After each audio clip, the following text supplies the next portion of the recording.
Bonjour à tous, c'est Manganim Fan, on se retrouve aujourd'hui pour la deuxième review du jour. Oh oui, et ce coup-ci, on parle d'Exorcist.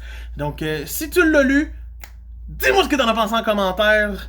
Abonne-toi et mets un pouce bleu, ça me fait toujours plaisir de votre soutien.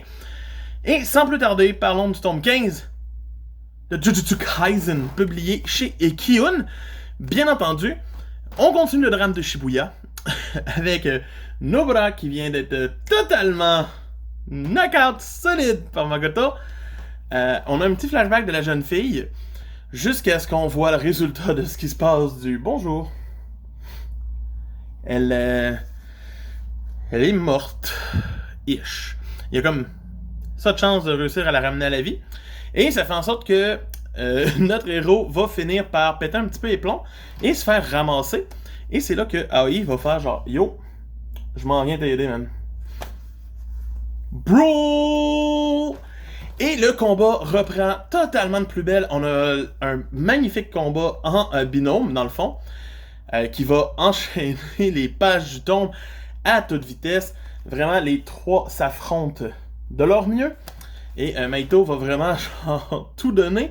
Va même se transformer en mode final de sa création. Il va comprendre vraiment c'est quoi sa propre puissance. Ce qui est vachement stylé. Et la fin va être, la fin du combat va arriver éventuellement et Yuji va gagner. Mais il y a une twist qui va arriver à la toute fin pour nous montrer que le drame de Shibuya n'est toujours pas conclu. Il n'y a rien de positif dans ce drame-là. C'est vraiment un drame. Et il n'y a pas grand monde qui s'en sort si bien, dont Yuji qui s'en sort pas si bien à la fin du tome non plus.